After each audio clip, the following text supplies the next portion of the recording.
Good evening, everyone. Thank you for joining us. Sorry, we're a few moments late starting. So welcome. I'm Hannah Randall, Head of Learning at Holocaust Centre North. I'm joined by my colleague Maya, who will be helping out with the tech this evening. Um, so if you can please keep muted throughout the event, and then we will have time for questions at the end. So please put all questions in the chat and we'll get to as many as possible as we can. As you've heard, the event is being recorded and you will receive a link at some point in the near future with with that recording so that if you want to share it, rewatch it, etc., you can. So without further ado, I'll just introduce our speaker and then I'll hand over. So we're really happy to be joined by Jack Fairweather tonight. He is an award-winning and best-selling British writer and journalist. His last book, The Volunteer, won the Costa Book Prize and was #1 Sunday Times bestseller and hailed as a modern classic and was compared to Schindler's List. So we're really excited to have him to hear about his latest book, The Prosecutor. So without further ado, I will hand over to Jack. Thank you. Thanks, Hannah, and like to start with a comment that when I began research for the prosecutor in 2020, I thought I was just going to be writing another history of the Holocaust. I didn't realize that in describing how Fritz Bauer, the man at the center of my book, used the courts of post-war Germany to steer his country away from fascism, that I would basically be writing a primer for our own time. And I'm talking to you from the States where it's incredibly prescient, where indeed the courts are maybe the only protection from the whims of Trump at the moment. So imagine a history of the 20th century in which the Holocaust is only a footnote in the Second World War, where the encyclopedia entry for Auschwitz describes the flourishing chemical industry in the town, but omits mention of the gas chambers, where school textbooks describe Hitler as talented in a variety of ways and conclude that no more than a few hundred people knew about the Holocaust. This isn't an abstract thought experiment, but West Germany in the years following Hitler's defeat, when the Holocaust was all but forgotten as the Allies sanctioned the return of millions of former Nazis to forge a new country to fight against communism. It was time, in the words of West German Chancellor Konrad Adenauer, to quote, "Let bygones be bygones." And this is the world to which Fritz Bauer, the subject of The Prosecutor, returned in 1949. And I'd like you to picture a scene with me. Oh, just having a little. There's one more person to be admitted. I see, Hannah. I'd like you to picture a scene with me. It's spring 1949. Bauer is on a train entering Germany at the Danish border. He's 45 years old, a small man in a neatly tailored suit with a careworn look. He had once been one of the youngest judges in Germany and a rising progressive voice in the Weimar Republic. He's also gay, Jewish, and a committed socialist, and was extraordinarily lucky to survive the Nazis. Looking at his fellow passengers, Bauer's wondering who among them joined the cheering crowds that greeted Hitler's motorcade, who's killed or watched others kill. For Bauer, these aren't just pressing questions because of the danger he faces returning to Germany. These are questions he has to ask because he is seeking justice. He's returning to Germany to become Attorney General in the city of Braunschweig. It's a provincial backwater, and he'll only have a small team of prosecutors. But he's watched as the Allies have imposed their vision of justice on the country, and he knows it's not gone far enough. Robert Jackson, the American chief prosecutor at the International Military Tribunal in Nuremberg, declared in 1945 that only Hitler and his inner circle should be considered responsible for the Nazis' crimes. 22 men were convicted the following year, a few thousand more in follow-up trials and through denazification proceedings. The Allies believe that justice has been served. Bauer is staggered by the number of perpetrators that walk free. 8.5 million Germans had joined the Nazi Party. 250,000 had served in the SS that had operated death camps like Auschwitz. Most of these people have simply slipped back into German society and resumed their lives as if nothing has happened. Bauer has a radical idea. He plans on using the court system to force a national reckoning. By prosecuting Nazis, he hopes to hold their crimes up to scrutiny and in the process expose the roots of Nazism in German culture. So what are the chances of Bauer achieving that? Well, one of Konrad Adenauer's first acts upon becoming Chancellor in 1949 is to appoint as his chief of staff Hans Globke. Here is Globke in his Nazi-era uniform. He'd been a bureaucrat in the Interior Ministry of the Third Reich, had been one of the main implementers of the Nuremberg race laws that had stripped Jews of their rights and prepared the framework for their deportation and mass murder.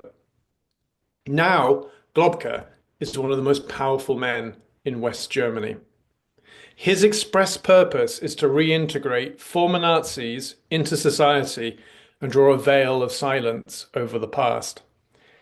And Globke has at his disposal a spy network of former military officers and ex-SS men set up by the CIA to battle the Soviet Union, but which Globke is using to crush dissent and keep his crimes and those of others out of the courts. Somehow, Bauer is going to have to persuade a hostile court system, which itself is stacked with Nazi-era judges, to expose the past of others and convince an exhausted nation to listen. So I think we often take for granted Germany's role as a bastion of Europe's liberal order and a country that has fully confronted its past. We also take for granted our knowledge of the Holocaust as it's commemorated each year. But to join Bauer on that train in 1949 is to realize a very different future was possible. For the past 5 years, I've been researching and writing The Prosecutor, and it's the story of how one extraordinarily brave man sought to bend the arc of history towards justice. It's also the story of how the Holocaust was finally established in our global conscience. And I first came across Bauer's story while writing my best-selling book, The Volunteer. So excuse a brief plug for that book if you haven't read it. It's very compelling.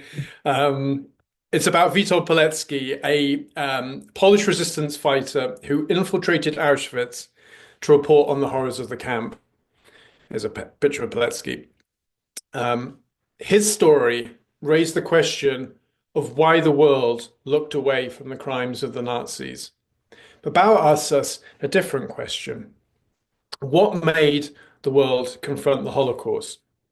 How do you change a culture that's in denial about its past? How do you persuade people to recognize their own prejudice? Let's rejoin Bauer at the start of his mission to Braunschweig. 90% of the town centre had been destroyed by Allied bombing. Almost half the city is in temporary accommodation. No one wants to talk about the past. The chief of police is a former senior SS officer in Krakow who'd overseen the deportation of Jews and Poles to Auschwitz. The first thing Bauer needs to do is to try and establish the facts, because little was known about the Holocaust in the first years after the war. Indeed, it wasn't even called the Holocaust. The history books had not been written. Intellectuals and journalists in Britain and America were focused on the Cold War, Jewish thinkers on the creation of Israel, survivors everywhere on rebuilding their lives. And what's more, some of the worst crimes took place behind the Iron Curtain. So here's a map I'm sure you're all familiar with of post-war Europe divided in two, and you'll recognize some of the locations of the Most infamous death camps like Auschwitz, Treblinka, Sobibor are behind the Iron Curtain. To establish the facts, Bauer needs access to the source material and witnesses who are behind the Iron Curtain.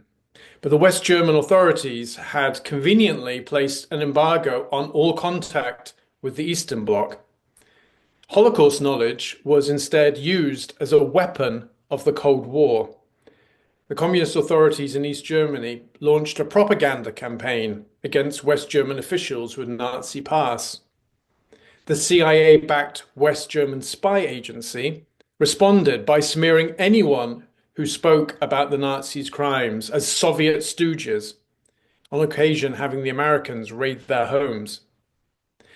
Bauer knew he had to be extremely careful as he sought to build a network of like-minded prosecutors and activists on both sides of the Iron Curtain. And in his early years in Braunschweig, Bauer was limited to prosecuting local Nazi crimes, earning rancor and abuse. Some of his colleagues in the courthouse openly stated he should have been gassed.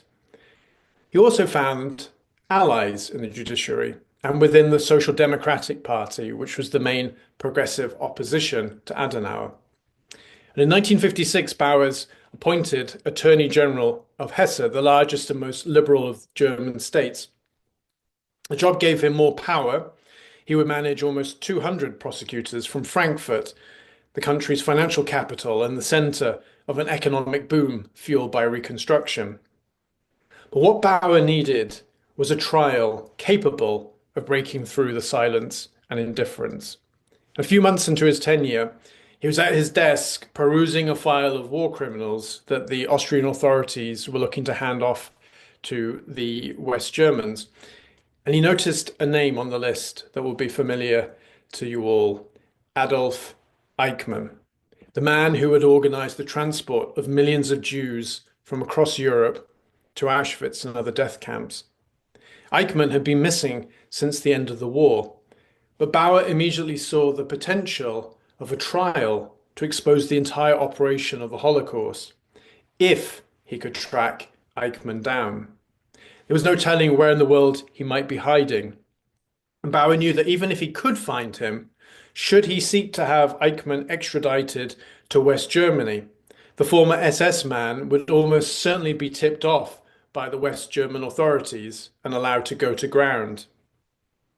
I tell the extraordinary story of Bauer's hunt for Adolf Eichmann in the book. It involves a tip-off from a blind Holocaust survivor that Eichmann was living in Buenos Aires. Bauer recruits the survivor and his 14-year-old daughter to track down the SS man's hiding place. Here are these two intrepid investigators, Lothar Hermann and his daughter Sylvia. It was Sylvia who courageously knocked on the door to Eichmann's house to confirm the identity of the SS man. She suspected the truth because she had been dating Eichmann's son. And it's worth just pausing here for a moment to think, tracking down the most notorious war criminal of the Second World War, Bauer could only do it using a 14-year-old girl and her blind dad, because he knew that if he tried to contact the West German police, Eichmann would disappear.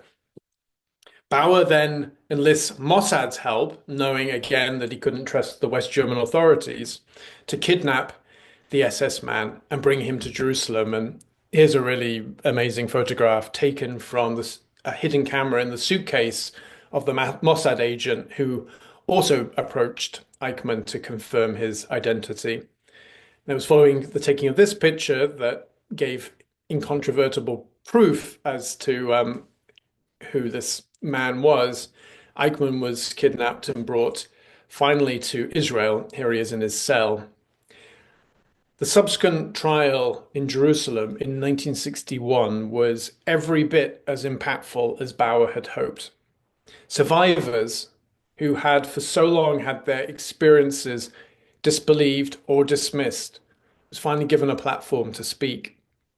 One of those witnesses was a 46-year-old Ukrainian-born Jewish woman named Rivka Yoselevska. Here she is. She was the sole survivor of a massacre outside Pinsk in modern-day Belarus in 1941. She took the stand on May the 8th, 1961.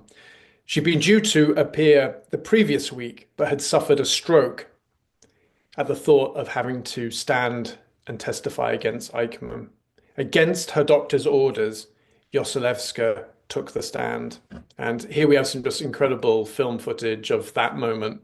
And there you can see Eichmann in his armored box. And in a moment, you'll see Yoselevska begin to speak, and you'll see some of the emotional cost that it's costing her. And I'll paraphrase her words for you. As she speaks now, she's describing the harrowing scenes when the SS brought her together with her 9-year-old daughter, her family, and several hundred Jews from the local ghetto to a pit in a forest clearing.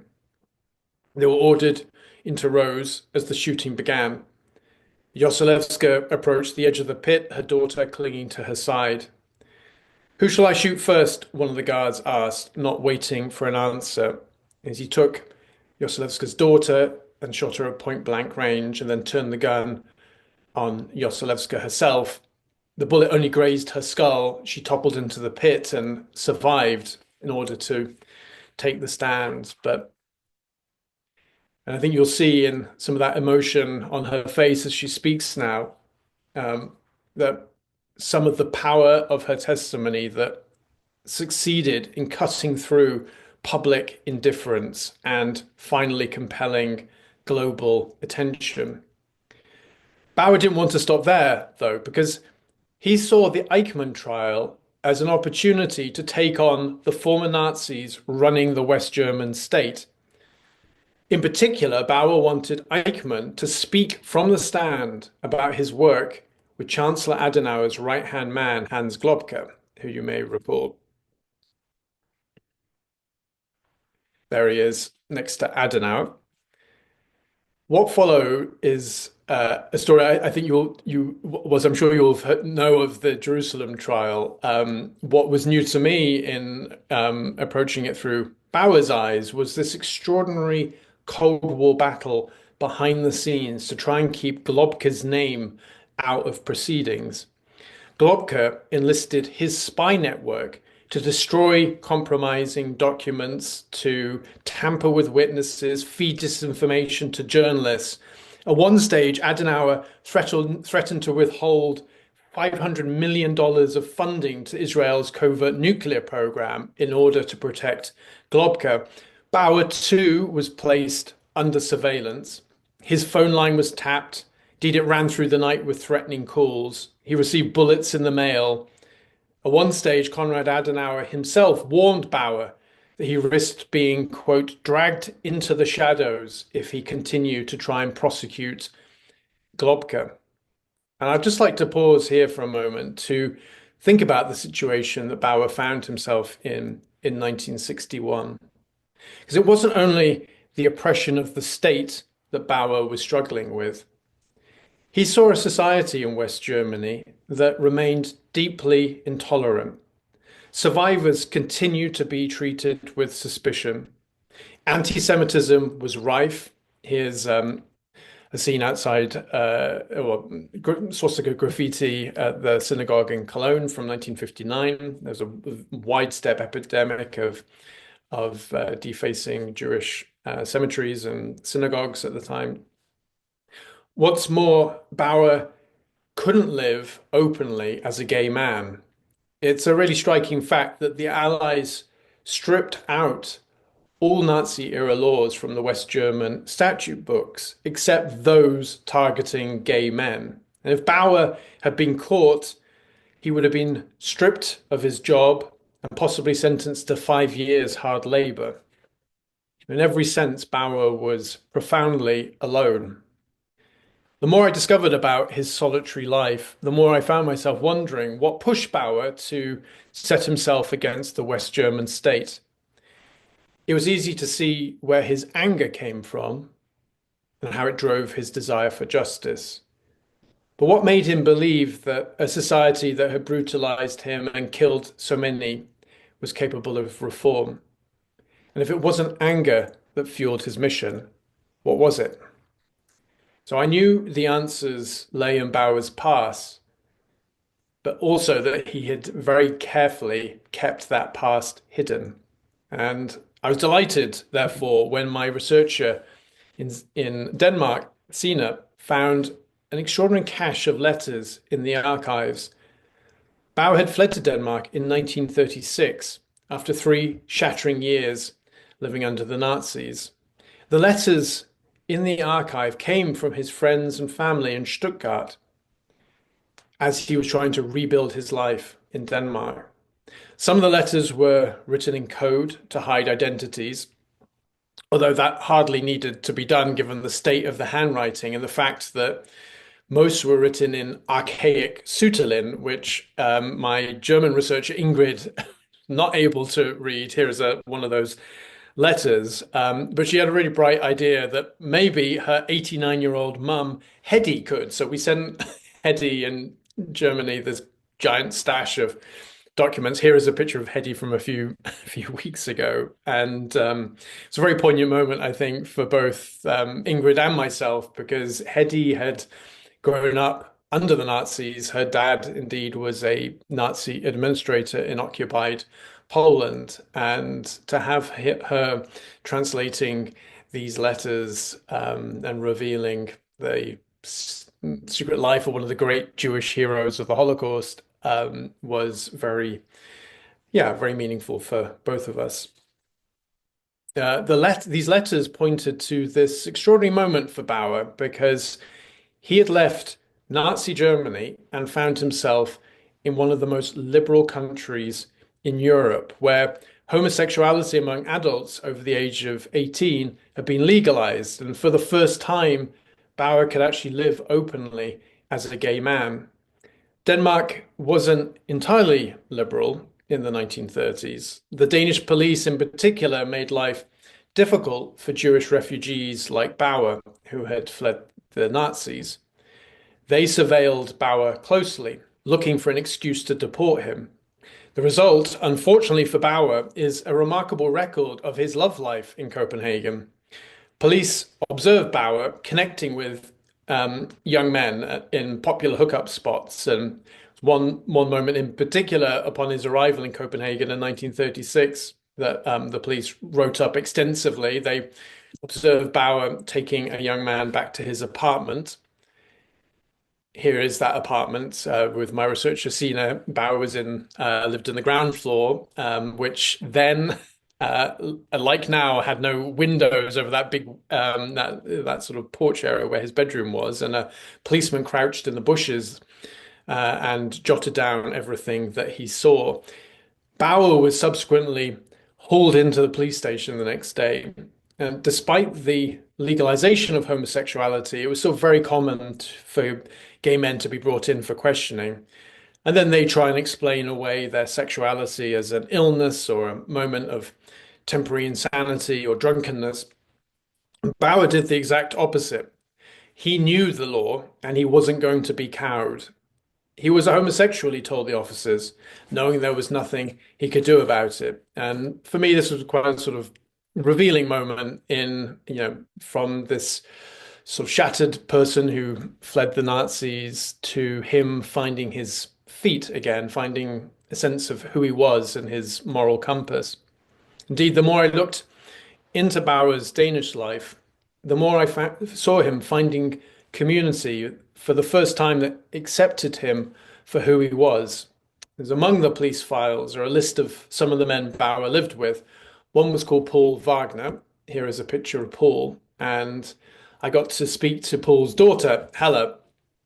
Here she is. And she provided me with one of those moments you dream of as a biographer, which she said, yes, I think somewhere in the attic I've got a big box of dusty letters from Bauer to my dad. Let me get them for you. And so she brought down this box, which had literally not been looked at since the day her dad put them in that box, whenever that was, decades before.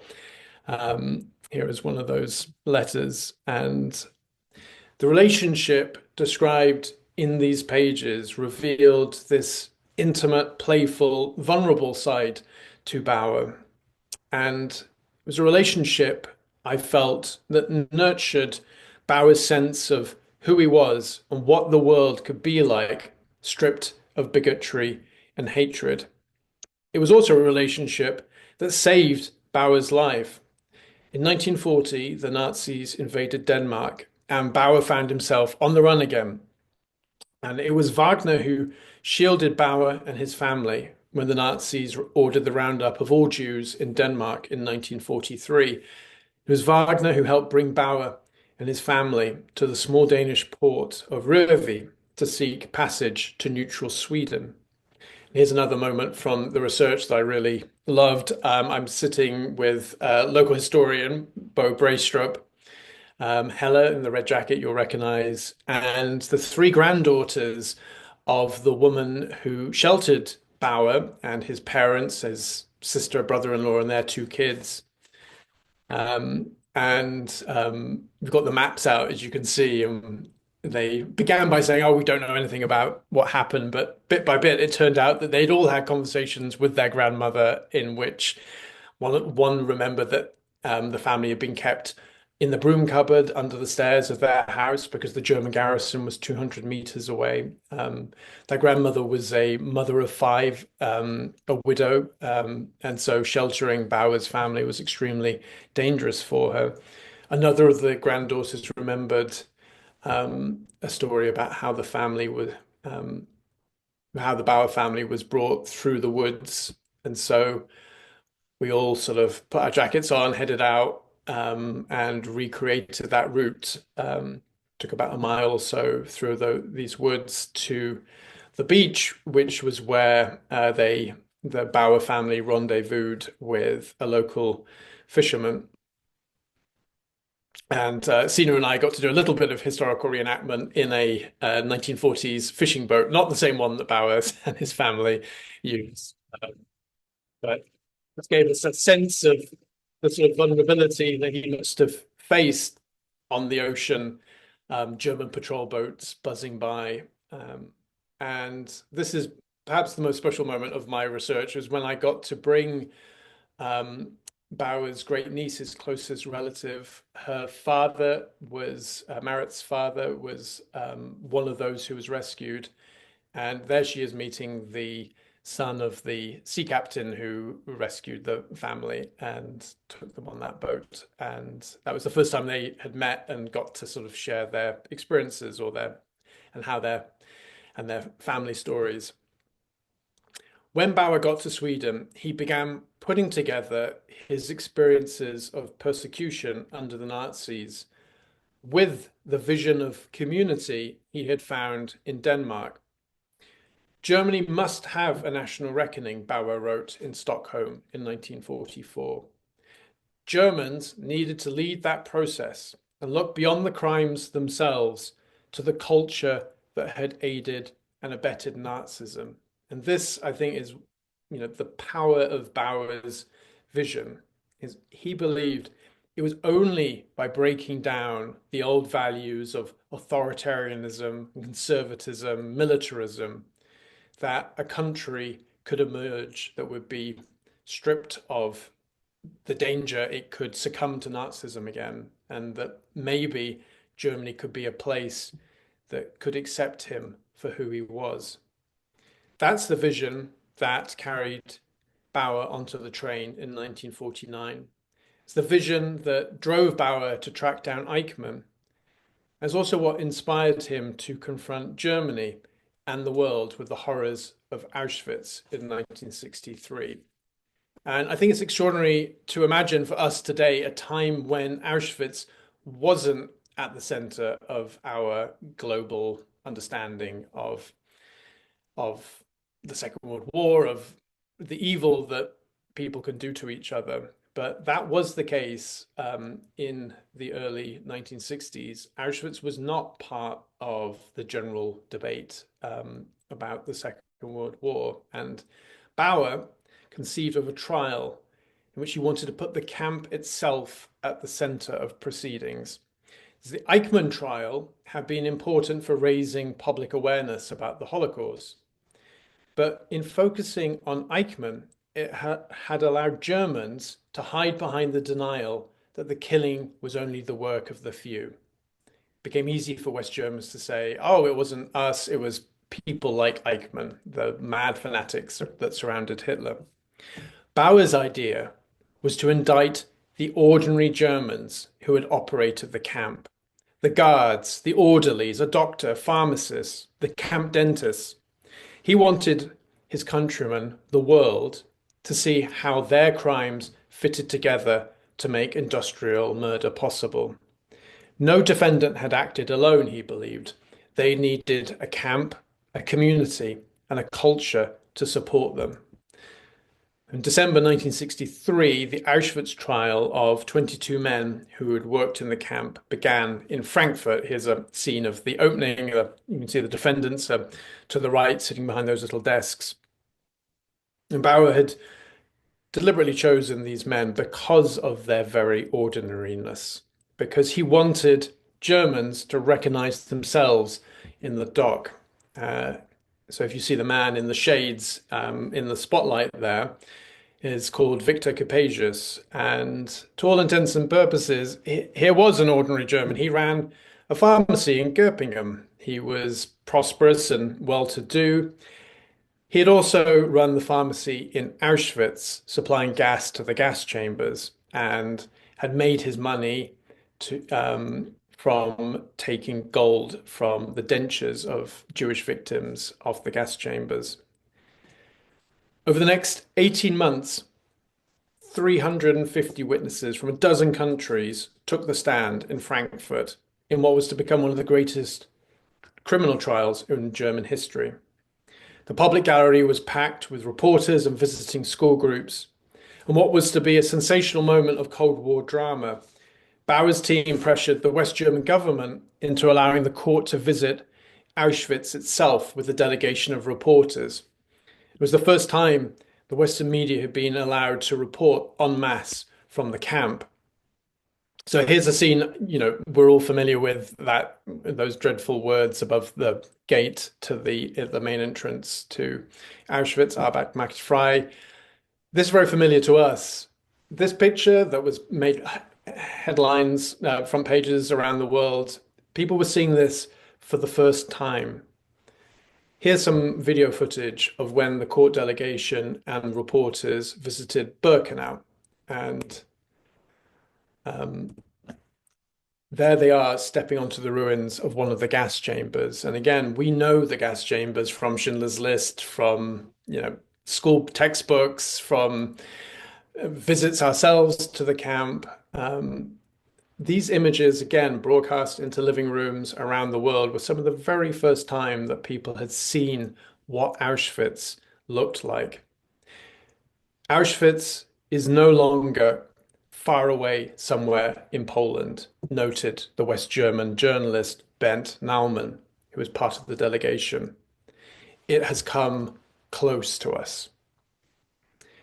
So I describe the remarkable impact of the trial, inspiring a new generation of West Germans in the 1960s to confront the crimes of their parents and lead a social revolution.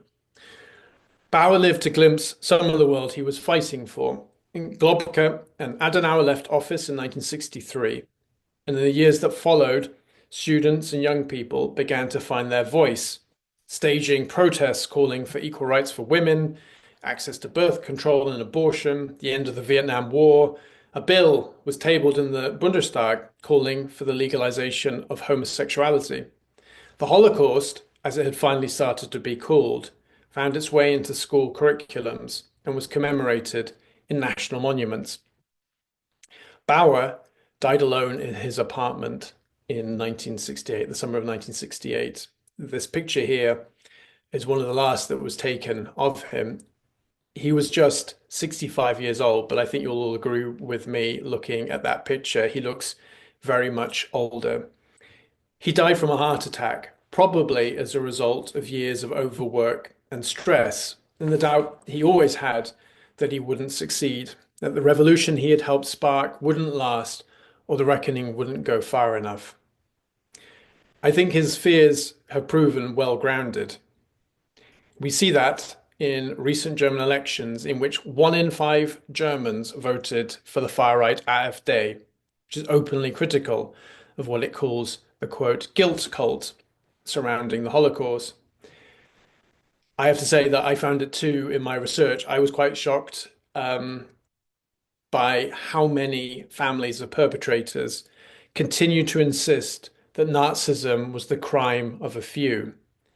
I got to meet the family of Hans Globke, the implementer of the Nuremberg race laws. Here they are.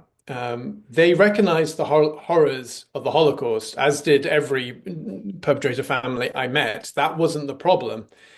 Problem was that they thought that their father had helped Jews through his promulgation of the Nuremberg race laws. That was just a sort of staggering twist of logic that very disturbing. I met the grandson of the pharmacist of Auschwitz, Victor Kipagis, who I told you about before. Here is the pharmacy today, because incredibly, the grandson of the pharmacist of Auschwitz continues to run his pharmacy. And he told me that his grandfather had only been following orders and hadn't willingly operated the gas chambers. Here I am in the pharmacy of the pharmacist of Auschwitz. This is why I think Bauer's story is so important for us today, because he reminds us that we cannot take our knowledge of the Holocaust for granted. Indeed, that each generation must struggle with the Nazis' crimes. Because the strength of democracy and the guarantee that Nazism will never return lies not in the lines that society draws, which Bauer knew could be breached, nor in institutions which Bauer knew could be corrupted.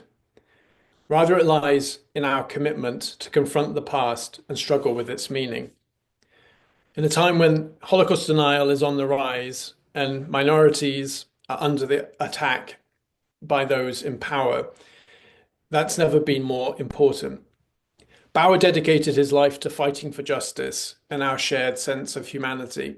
And if you read the book, I know you will be inspired, like I have been, to, and I ask you to please help me in sharing Bauer's remarkable story and in following in his footsteps. Thank you very much.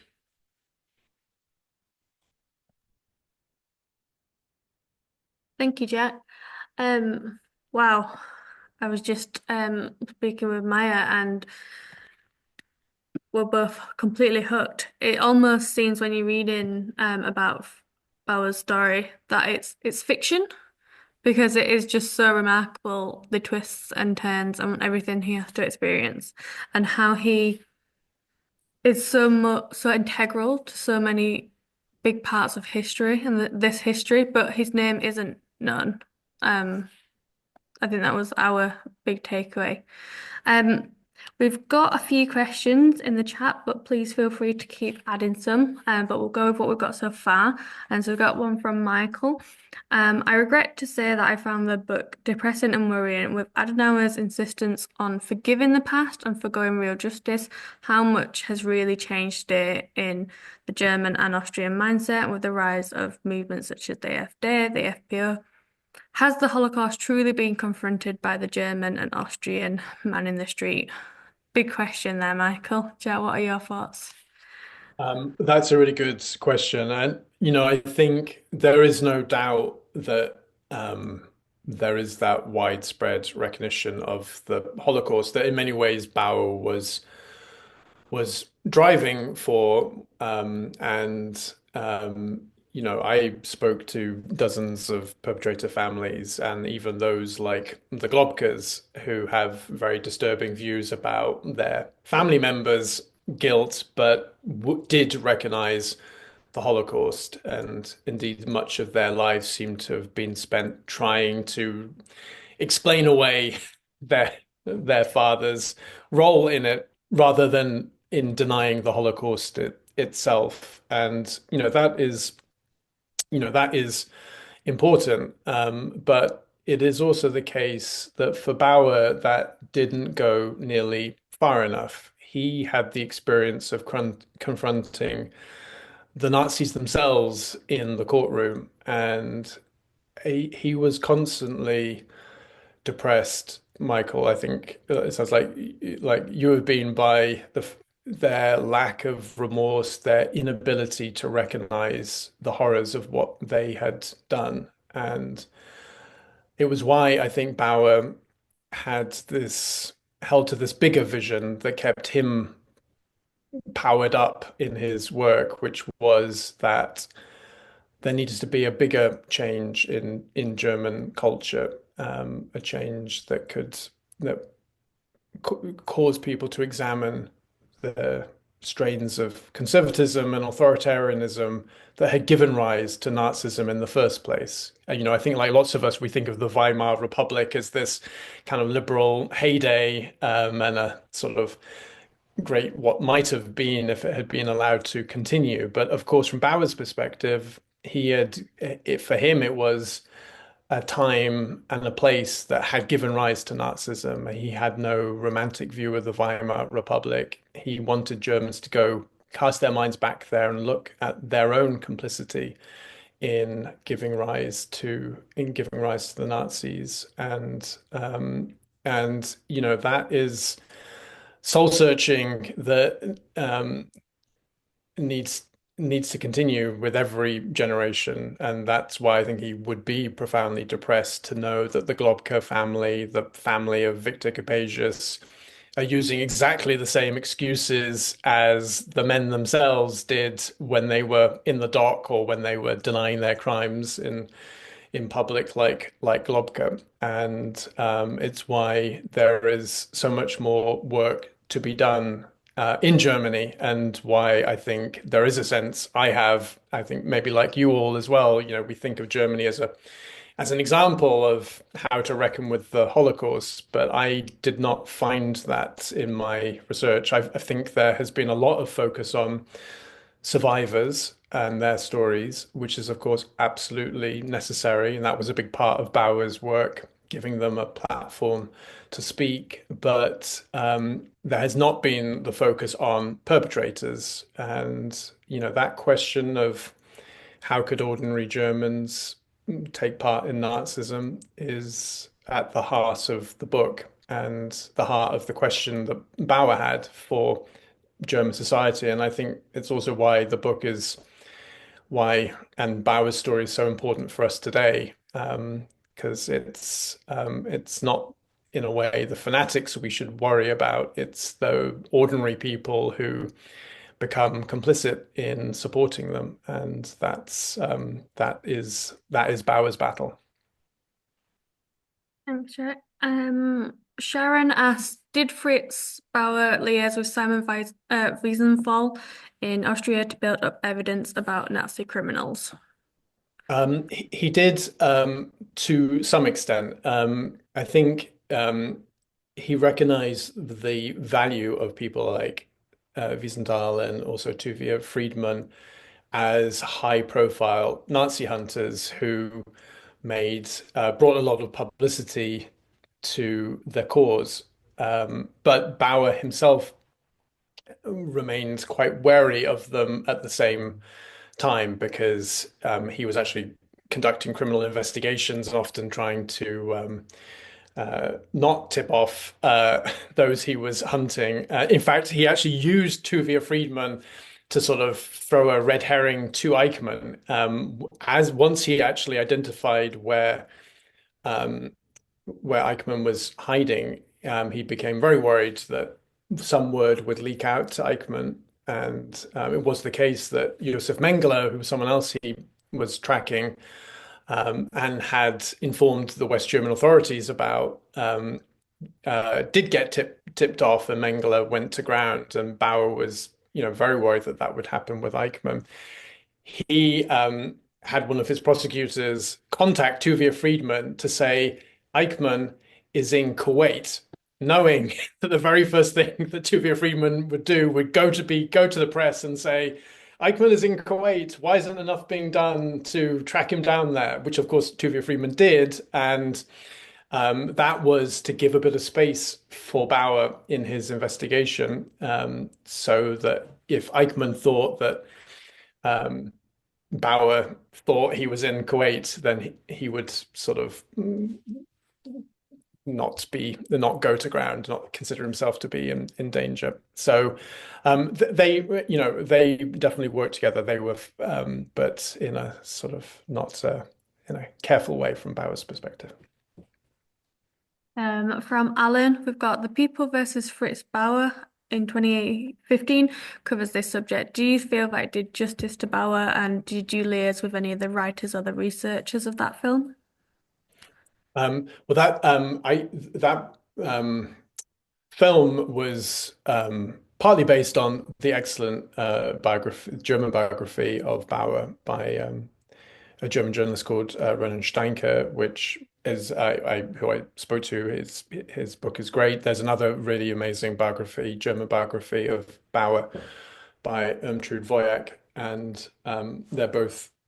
You can't approach writing about Bauer without reading both of their books. But I think from my perspective, I wanted to bring a really personal story to readers. I wanted one that sort of brought, in a way, I think German biographers tend to shy away from talking about the personal life of the people they write about. They like to sort of focus on deeds and events. And I felt it was so important to talk about Bauer's homosexuality as a driving force in his own life, both to understand the cost of his mission when he returned to West Germany, but also to see the seeds of the vision he had for his country that was planted in his mind by his experiences in Denmark. And so those are sides of the story that I felt hadn't been told. Where the film went, it's a great film. It is fiction, and I was not the case that Bauer's homosexuality was used against him during his time as Attorney General in Frankfurt. And in some ways, well, this book is the true story of his how his personal life affected him. It is a great film, though. I really enjoyed watching it, but I think there's much more to his story. Kathy asks, how did the SS men, well, how did so many SS men get away with their crimes? Why wasn't this sort of on the cards of prosecution before Bauer? That's a great question, and it's actually part of what is so shocking about this book and about Bauer's story, because I think when we think about justice in post-war Germany, we think about Nuremberg, which was this great epoch-defining trial that brought new crimes to the court, to courts everywhere, crimes against humanity, the idea of genocide mentioned and used in a courtroom setting, really important. But it was only the trial of 22 Nazi leaders. Jackson did deliberately frame Nazism as the crime of a few and exonerated the German people. And whilst there were follow-up trials and several thousand prosecutions of Nazi war criminals in West German courts, that effort largely